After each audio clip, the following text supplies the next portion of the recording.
All right, Hobbs Middle School Civics, some more online or at home learning, whether you are on vacation, sick, quarantined, kidnapped, whatever the reason.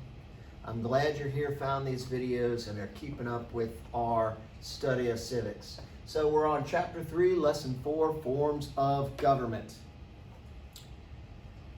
Last lesson, we discussed the term of government. In most societies, most groups of people, particularly as they get bigger, they kind of realize we need a ruling authority. We need someone to be in charge, to do at least some minimal things like maybe provide some rules to follow so people are safer, and to do some things like protect us from other societies. We don't want bad guys from another society or country to come in here, bash us over the head, take our stuff. So let's take it for a given. You get a certain amount of human beings, you need some form of government. And you're going to have many types to choose from. So today we're going to talk some basic ideas of government and basic ideas of types of government. All right. People can and do argue this. What's the role of government in people's lives? There's people that take a very minimalist, libertarian view, which says government should be doing as little as possible. Why? Because that gives me the most amount of freedom. Great. Some people are comfortable with more government involvement in their society and their lives. And you usually have to find some sort of balance between those two ideas.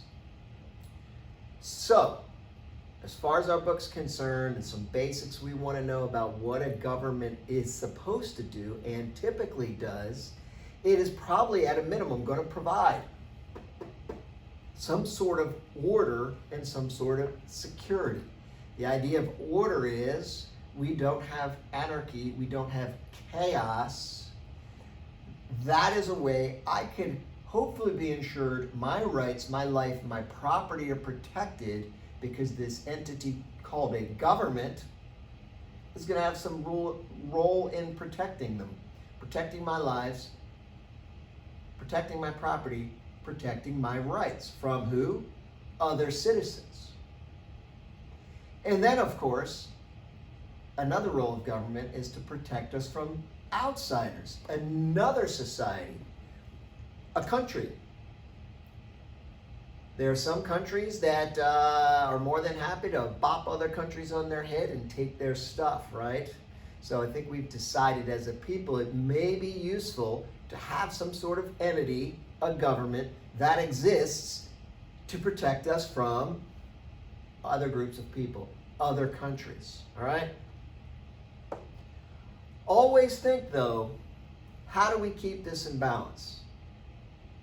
Our framers and founders were very sensitive to the fact that if your government is too strong, it can take away too many of your rights and you're no longer free. So there's this constant balance we have to watch between our freedoms and the order and security that a government with its laws and police and courts and prisons can provide. Keep that in mind throughout this course. All right. Over time, and definitely by the time we're here at 2021, there is this idea that government should also provide services. And the idea is the government provides services that if they didn't do it, maybe no one else would. All right? So just look at your life today. Who is delivering your mail? U.S. Mail, U.S. Postal System, U.S. Postal Service, United States government's delivering mail. Do you have a police department that's enforcing the law? Do you have a fire department that puts out fires? Do you have emergency services, okay? So there's a general idea that government should provide some sort of service to provide for the welfare of their citizens. And again, the argument, primarily for things that may not ever happen if the government didn't do it, all right? Now you could argue about this. You get mail from the United States Postal Service, the government, but you also get stuff from Amazon, which is a company, all right? So there is this idea there can be some balance, and you can question, is this something government should do, or could another organization do it? But let's keep in mind some of the things that governments traditionally provide, and yes, provide for you today. One is that order security, and then two, some sort of level of services to a country's citizens. All right. You have a government also, again, to guide the community. And when the book talks about guiding the community, it's talking about it in many different ways.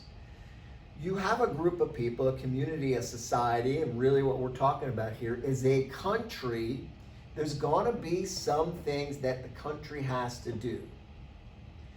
One of the things the book is really going to look at is, well, you need some sort of government to relate with foreign countries. You can't isolate yourself. It's impractical. You need someone that acts on behalf of our country, the United States, to deal with other countries, Russia, China, Germany, England, Mexico, Canada. All right?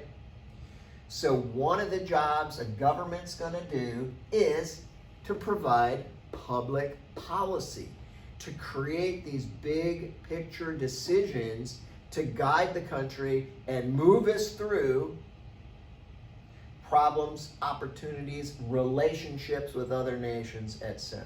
So public policy, simply government creating ideas and plans to move our country, our society through problem situations, etc. All right? Now our expectation is this government is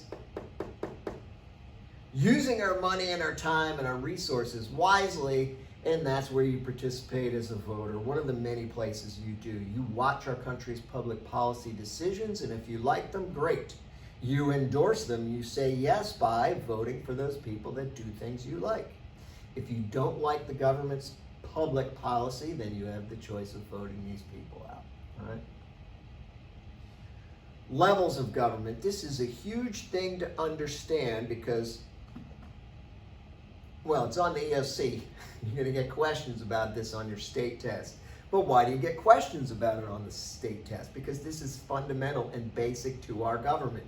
If you're a citizen of the United States, you need to know how the government functions. And one key part of our government is that it is a federal system.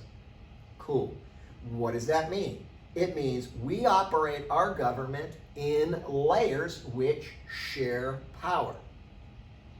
So at the top layer, you have the United States government, the federal government, the national government. We have one national federal government. The United States government operates out of Washington, D.C. Yes, that's the President of the United States, Congress, the Supreme Court, and the federal courts. Our national system of government. But that is not the only government in our country. Because again, we have adopted and agreed to this idea. We have a federal form of government. So our one national government shares powers with 50 state governments. Florida, Georgia, Mississippi, Arkansas. And yes, each one of those states has its own laws, has its own police, has its own courts, has its own prisons, has its own services, okay? Each state has its own government, and it looks like the federal government, really. Each state has a constitution, yes. There's 50 state constitutions. Each state is generally organized in the same basic way as the United States government, with power divided in 3 branches: a legislative branch that makes state laws, an executive branch headed by a governor which enforces state laws and leads state public policy, and a state judicial system with courts. Cool. And then at the bottom, I love these numbers. I'd like to meet the person who had to count this. I see all different numbers for this. We have tens of thousands of local governments. So government doesn't stop at the state, it goes down to a local level. What's a local government? City, township, county, village, Whoever did this is even breaking it down to like school districts, etc., okay, maybe it's a little bit too much. But that lowest level of government, the one that's closest to us as citizens, is that local government. So for us at Hobbs Middle School, we have two big chunks of local government that are important to us. If you live in the city of Milton, we have a city government. And the chief executive of the city is called a mayor. Cool. All right. We have a county. Probably heard of it. Santa Rosa County. All right. Santa Rosa County government and the city of Milton government does governmental things, passes laws and ordinances, provides services. All right. So in the city of Milton, there is a City of Milton Police Department. Santa Rosa County, they have their own county law enforcement, the Sheriff's Department. All right? So, key idea here, federalism. You really need to know how this works. You need to know the term. Federalism is what? When you have power shared amongst different levels of government. You need to know how it works in the United States. One federal government, 50 state governments, and tens of thousands of local governments. Do you need to know that number? No. Just know that there are just huge number of cities, counties, townships, villages, etc. that are the lowest level of government, and the one you're probably going to interact more than any other level of government in your life. We're going to develop this further throughout the year, but another important thing to know is the federal government has powers that only the federal government has. Only the federal government has the power to create money. We have one system of money that all 50 states use and share, and the federal government, it's in our Constitution, has that power to create money for the United States. We have one United States military.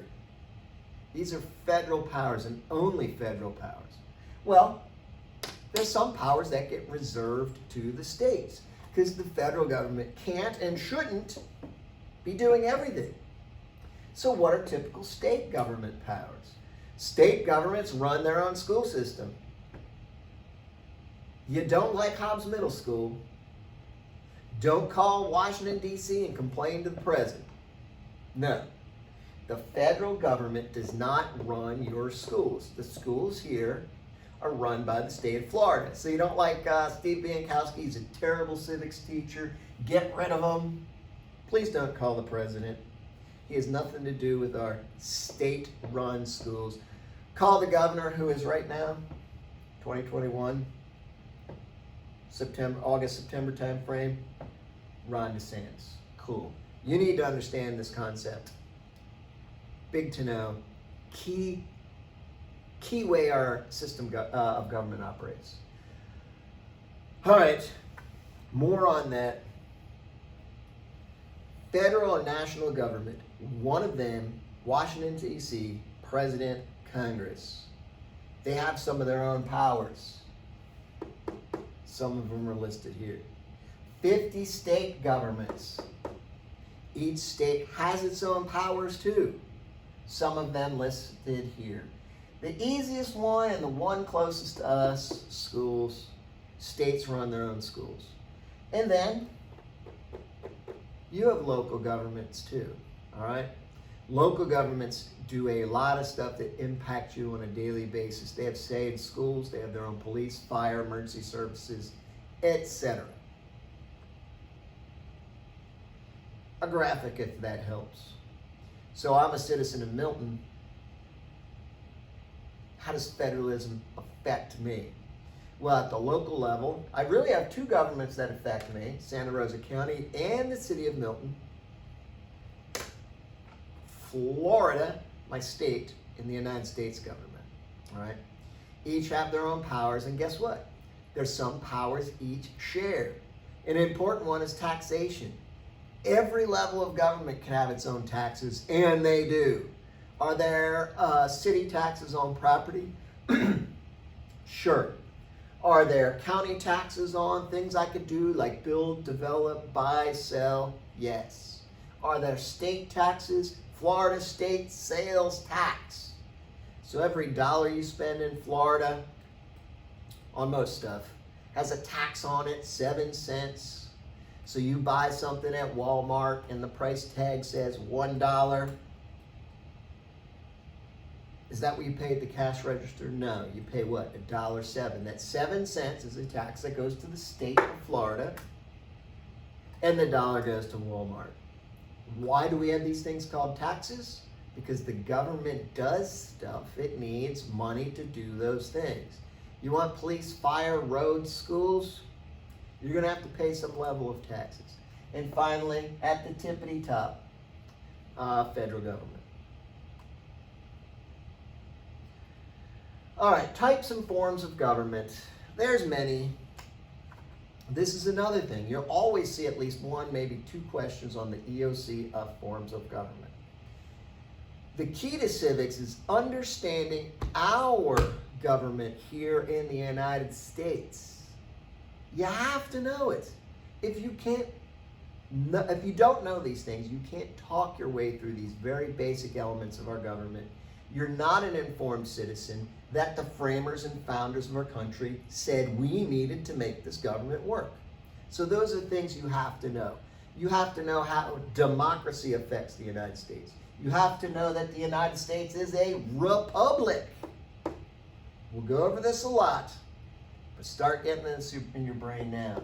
The United States is a republic which practices democracy, not direct democracy, but we're a republic that practices democracy. How else do you describe the United States? We're a federal system where power is shared by one U.S. government, a federal government, 50 states, and tens of thousands of local governments. If this is like most of what you can retain from civics this year, that's a pretty good deal. If you can explain and describe our government. I mean, it is our government. As an adult citizen, you should be able to describe these things. Cool. Well, we're going to teach you other types and forms of government too, because it helps you understand how we're different than other big parts of the world, and what other people are doing in their parts of the world. All right? It's critical you understand our government, how it operates, but to really appreciate our government and how it operates, you need to know other forms of government. Hope that makes sense. All right, so we'll talk about these things, and we'll talk about these things more through the year. At the top here, anarchy, chaos, no government. People say that doesn't necessarily mean there's no rules, but there's no government. Maybe not the best way to think of anarchy, but the image that always comes up to me, and I think it resonates with students. Your parents let you see those Purge movies? Yeah, it's the Purge. You could do whatever you want, whenever you want. I have a picture in my mind of y'all just running around the city wearing hockey masks, carrying machetes, all right? Most people would argue that anarchy has problems. Typically, if anarchy gets to that level, when there's no ruling authority to enforce some sort of basic agreements on law and order, it'd be tough. So do you see any major countries saying, yeah, anarchy's cool and it works for us? Not really. Monarchy. You need to know this, because if you understand monarchy, you understand one of the big forms of government that our founding fathers thought was a bad form of government, all right? And monarchy is important because for long, hundreds and hundreds, maybe thousands of years, monarchies were one of the most typical forms of government. And yes, there's monarchies that still exist today in 2021. A monarchy is when you have a king or a queen, and that is your head of state and the head of the government, okay? Monarchies are typically hereditary, which means it passes down through the family. I'm King Steve the First, who becomes the next king or queen in that country? Well, it'd be somebody coming from my family. It would depend on the way they do it in that country. But generally what? Firstborn son, oldest surviving son gets to be the next monarch, the next king. So King Stephen II is the next ruler in our government if we have a monarchy. Oligarchies is a rule of a few. So you don't just have one king or queen. You have a small group that has all the governmental power. And invariably, this is a small group of rich and wealthy and powerful people. All right? You ever gonna have a oligarchy, a government with a handful of poor people? Yeah, that would be, I think, pretty unusual. So typically in an oligarchy, you have a small group of people who get together, that they are the government, they have all the power, they make things happen. Oligarchies? Are there oligarchies here today in 2021? Yeah, some people will look at like a country like Russia and say, effectively, that's an oligarchy. It may have a government that is kind of constructed and is supposed to look like some sort of democratic republic, but really it functions as an oligarchy. You look at Russia and it's like, yeah, what it really is a small group of rich, powerful people that have basically hijacked a government and are running it, all right? Republic. Of these, this is one of the two you really have to know, because the United States is a republic. Great. What is a republic? A republic is a type of government where citizens vote for people who represent them and run the government for them. So how does the United States work? I get to vote. At my national federal level, I get to vote for a president who runs the government for me. I get to vote for 2 senators who run the government for me. I get to vote for a congressman, a representative in the House of Representatives. That person is running the government for me. I'm not directly running the government. I'm not directly making decisions about the government. Nobody's calling me up and saying, hey, Steve, what should we do about this? No. But through my vote, the people I vote for, the people who represent me in the government, that's where I draw my power. And that's how I control my government in a republic. Key to understand. Now, the next probably most important term here is a democracy. Democracy is a form of government where people make their decisions and contribute to the government by voting. 2 different types of democracy. A direct democracy, as defined here. People effectively vote for everything. So the citizens in a direct democracy effectively are all working together to kind of all making government decisions.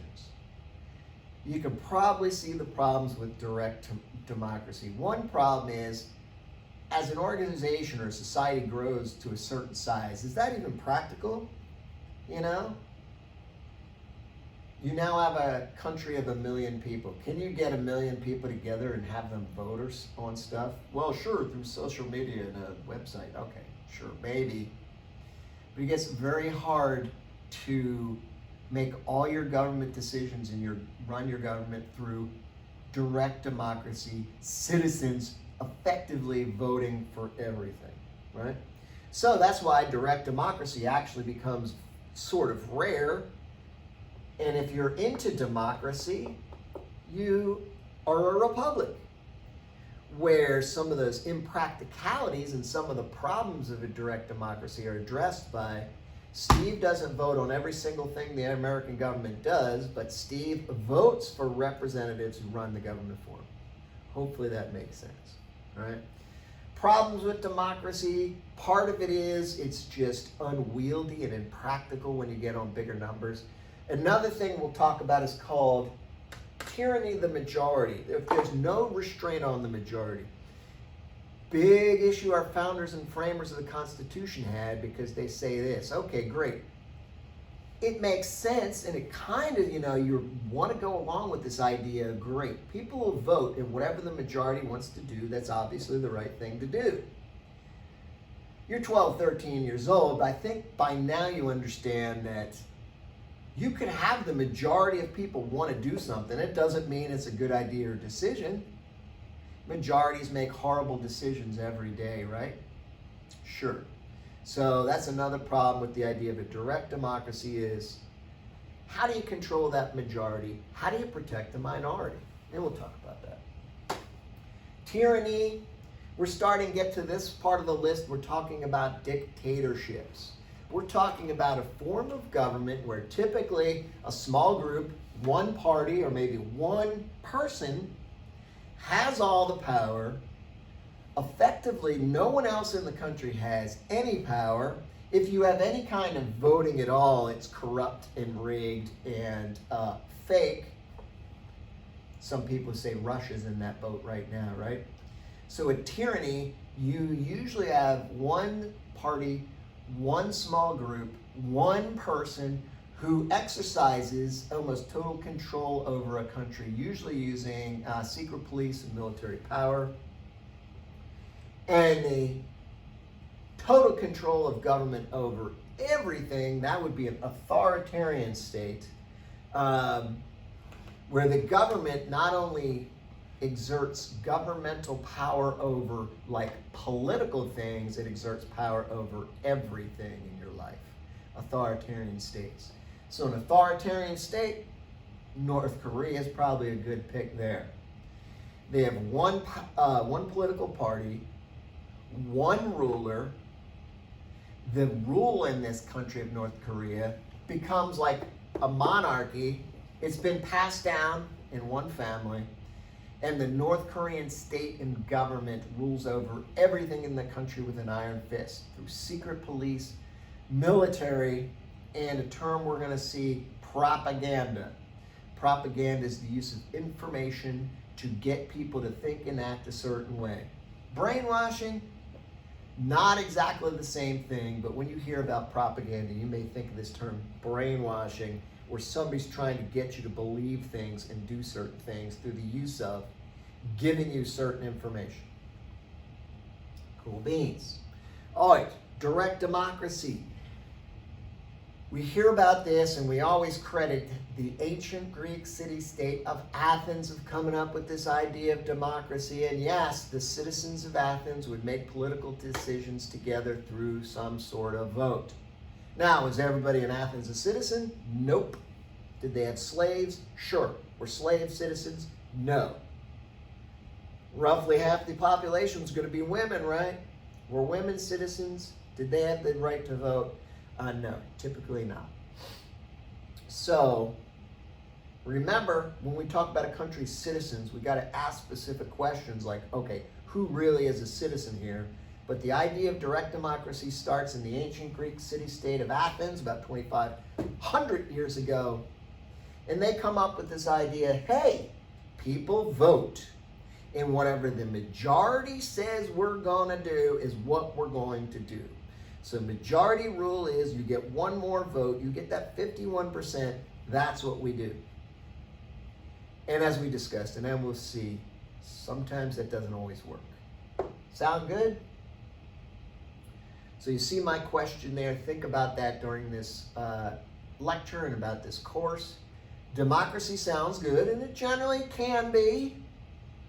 But if you do a direct democracy with the majority rules every time, how do you protect the minority? How do you protect the people who lost that vote? Okay? Important issue with democracy. Representative democracy, republic, this is what you want to focus on. This is what we have in our country. Republic, representative democracy, cool.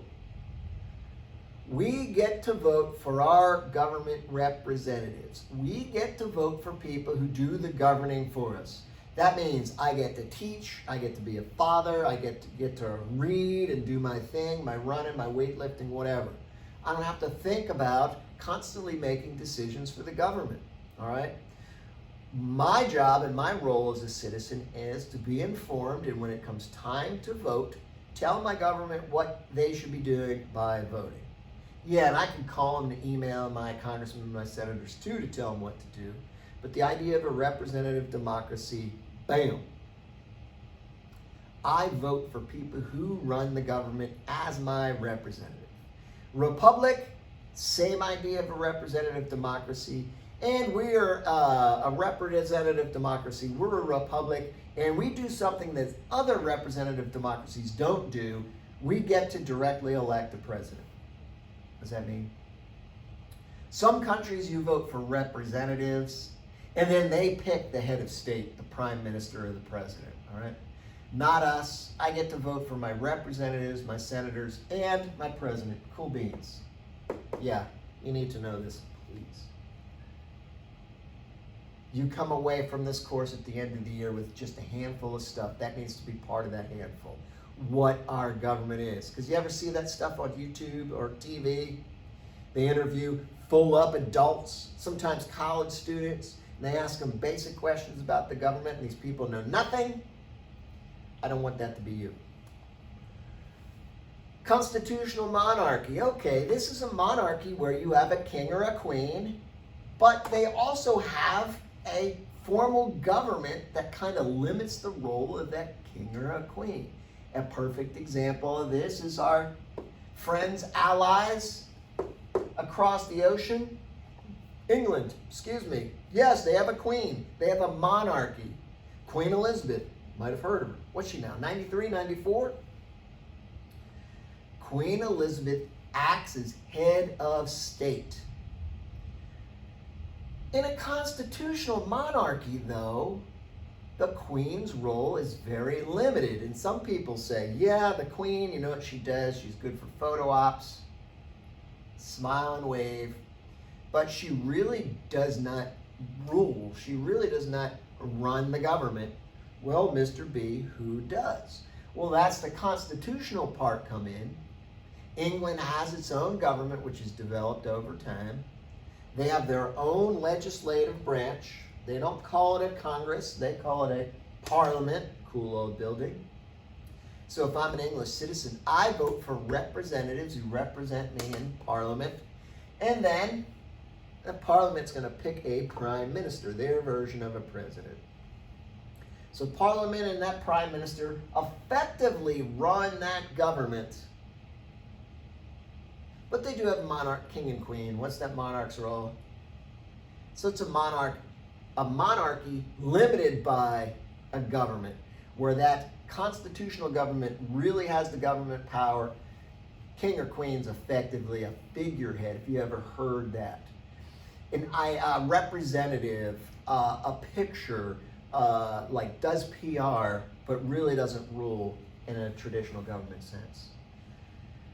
Authoritarian governments. Authoritarian governments are governments where the government has all the power and the people have effectively no power. Authoritarian governments don't respect the rights and freedoms of their citizens. Authoritarian governments run everything. A lot of authoritarian governments get into power and stay in power through the use of force and propaganda. So, authoritarian governments are usually backed up by a very intrusive police state with unlimited powers. Authoritarian governments stay in power by having a military with the primary job of keeping the people down.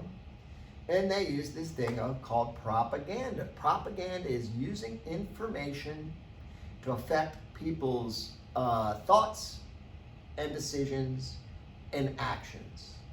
So if you grow up in North Korea,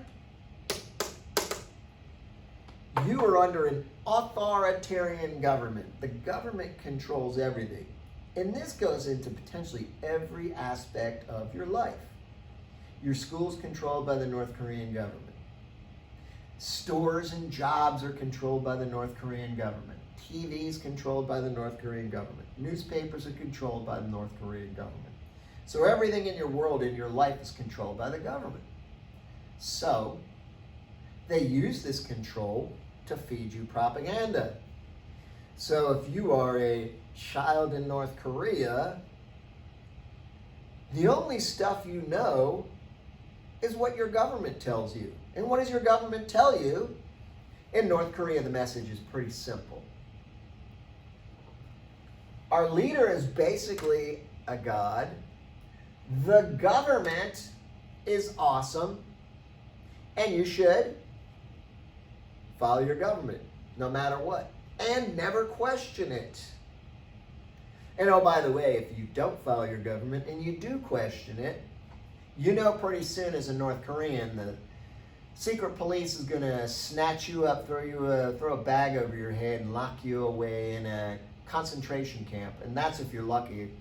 The other option is, of course, they could just kill you. All right? So authoritarian states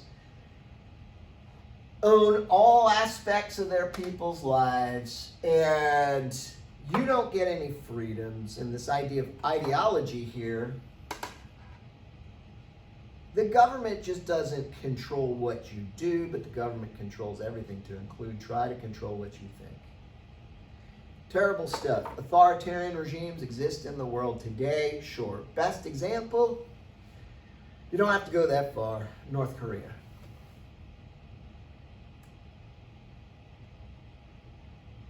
All right. So authoritarian regimes are nothing new. They've existed throughout history. Three big authoritarian regimes during World War II.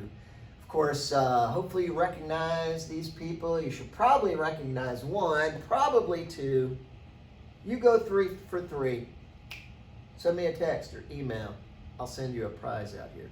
So these are the three big dictators, the three powerful authoritarian regimes during World War II. Of course, on the right, Adolf Hitler's Nazi Party created a fascist authoritarian regime in that country of Germany.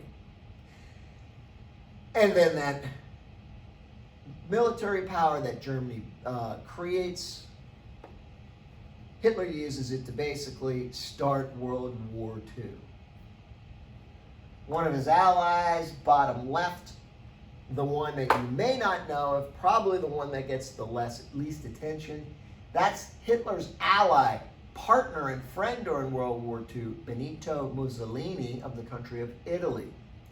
He had a fascist authoritarian regime in Italy. He teams up with his fellow fascist authoritarian Adolf Hitler, and they're 2/3 of the bad guys during World War II. The other bad guy, the Imperial Japanese government, was another nationalistic fascist regime that teams up with these two, which are main enemies and adversaries of the West and of the United States during World War II. Cool. The last person on there with the cool stash and the uniform, that's Stalin from the Union of Soviet Socialist Republic. Usually we call it the Soviet Union. It's a country that existed for one period of time, and today what's left of it we call Russia. Soviet Union was a communist authoritarian regime. So, fascists and communists are different. We may get into some details later. Do research on your own. That's really good and interesting to do. But they shared that they were all authoritarian regimes where the people effectively had no freedom, that the government control included all aspects of your life, to include your thoughts, through having an approved ideology of things you were supposed to believe and obey. All right? So hopefully you'll cover this more in history class, which this isn't, but these are good examples to show you that there are other governments out there. That's not all, everybody's happy with a Republican representative government with democracy like we have. Throughout history and still through today, you have some governments that give their people no freedom, and the United States would argue that these type of governments are a threat not only to their citizens, but to us too. So propaganda. You're a dictator. You head an authoritarian regime, whichever it is. North Korea, fascist Germany, communist Soviet Union. You're going to use force. You're going to have secret police and military to keep your people down and keep them under control. But that control gets easier if you can get them to believe in your ideology, in your system. If you're a happy little Nazi, you're probably not going to rebel against the government. If you're a happy member of the Communist Party, you're not going to rebel against your government. If you believe what North Korean media is telling you, you're not a threat to the North Korean government. So they're going to use propaganda. Again, propaganda, you'll at least probably get one question on the EOC about it. Here's some examples of fascist Nazi propaganda during World War II. On the right, we see anti-Jewish propaganda. Of course, this is in German, but you look at it a little bit. Some of it you could probably figure out, maybe some of the terms. And even if you don't understand one word of German, just through the imagery, you kind of get the point of the message. This is a movie poster for a movie called The Eternal Jew. One of the big ideologies in the Nazi fascist government was their big enemy, the world's enemy, were Jewish people. So one of the things that Hitler and the Nazis used to brainwash or control their people was to say, hey, you have to support the Nazi government because we're the good guys and we're here to protect you against the bad guy. I mean, look how scary it is, right? So this is a movie poster, and this movie, of course, is nothing but propaganda trying to convince you that the whole problem in the entire world and what Hitler's going to protect you against is Jewish people. Over there, you see the model of what the young 7th grade age, going into high school age, a young German boy or man looked like in Nazism. He's in the uniform, he's blonde, probably blue-eyed, can't tell. He's there and he's holding that flag with the very distinctive symbol on it, the swastika. And the message at the bottom says, Kämpft für Führer und Volk, which in English says, fighting for my leader and people. So this is like recruiting propaganda. If you were a young man in Germany, middle school age and up, this is the idea of what you should look like, what you should believe in, and what you should be doing. All right? You are indoctrinated into thinking that your job is to grow up to fight for your leader and your people, and again, defend your country against, among other things, the threat posed by Jewish people. Okay. Maybe this propaganda is a little foreign. You got to understand it a little bit. This propaganda, I think, is a lot easier to get the message from. This is North Korean propaganda, and the bad guys in these pictures, if you look closely at the faces and the uniforms and the equipment, the bad guys here are Americans, us. Americans are clearly torturing this poor woman and killing harmless North Korean civilians, to include, looks like this American soldier, very distinctive uniform, equipment, and facial features. You probably automatically see that boom. Hey, this is an American guy about to shoot this child, right? Well, this is North Korean propaganda. Just where the Nazis, their big enemy, is going to be Jewish people, amongst other things. North Korea, the big enemy is us, the United States, Americans. Of course, you and I are like, what? How are we the bad guy, right? Well, North Korea, any dictatorship, any authoritarian state needs a bad guy. because you have to have a bad guy because that's what you're protecting your country from. So you may think, as a North Korean, you may not like everything that's happening in North Korea, but you can say to yourself, if I didn't have a government to protect me, the Americans would be here torturing me or killing my children. Kind of see this idea? Kind of see the messages here? Kind of see the importance of propaganda to a dictatorship, a tyranny, an authoritarian style government? Hopefully, because you'll get a question about this on the OC. Oligarchies, small number of people are in power. Theocracies, an interesting one. This is where your government rules using religious law. So the government is effectively either a religious organization itself, or the government in its laws is completely and utterly guided by religious principles. And theocracies exist today. Iran is effectively a theocracy. Saudi Arabia, it's kind of this weird monarchy, theocracy, authoritarian government. All right, you could pick which ones you think is most important in their form of government. But a theocracy, key to know there is it's a government based on religion and religious beliefs. Oh, yeah. First Amendment in a theocracy, do you think theocracies allow free practice of any religion? Of course not. If your whole government is based on one religion, probably they're not going to let you practice your religion. And that's what we do see in theocracies. Cool. Last thing we're really going to cover is federal and unitary systems. Important, you might see a test question on this. Federal system is any form of government where power is shared, that you have a federal or national government which shares power with states, which shares powers with local governments, all right? A unitary system is effectively, you have the national government and that's it, all right? So we look at this map here. Unitary states are blue, federal states are in green.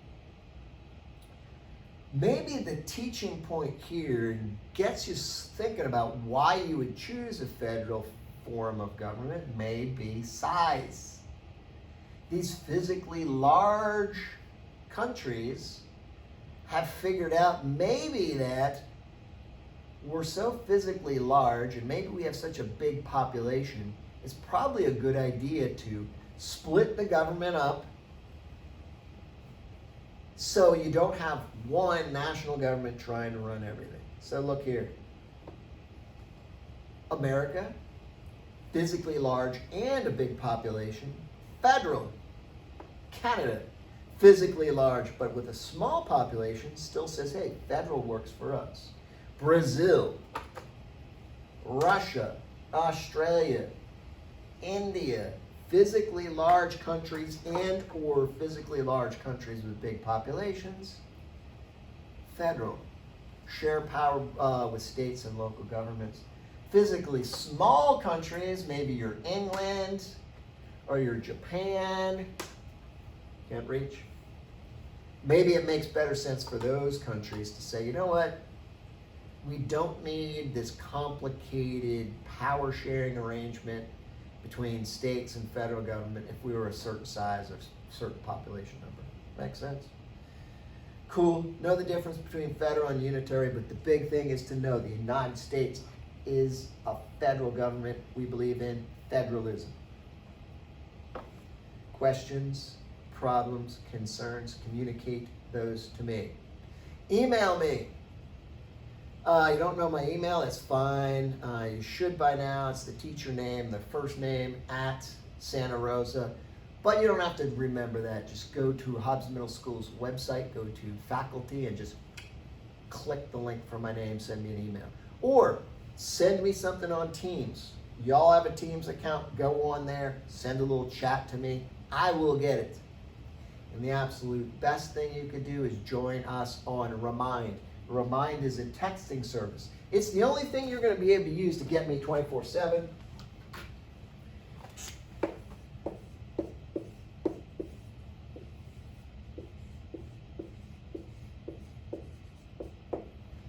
mine's a texting service. You don't have to know my phone number. I don't need to know yours. But if you text 81010, the message at Hobbs MI, boom, we're in there and we're texting. And it's 2021. That's how we really communicate anymore. Think about it. Raise your hand if you like the worst thing in your life is your phone ringing when somebody wants to talk to you, right? Okay? And email's great, but I only look at email when I'm at work. What's with me 24/7 on weekends, at night? My phone. So if you need to communicate through text 81010, the message at Hobbs MI, and we can talk. Have a great day.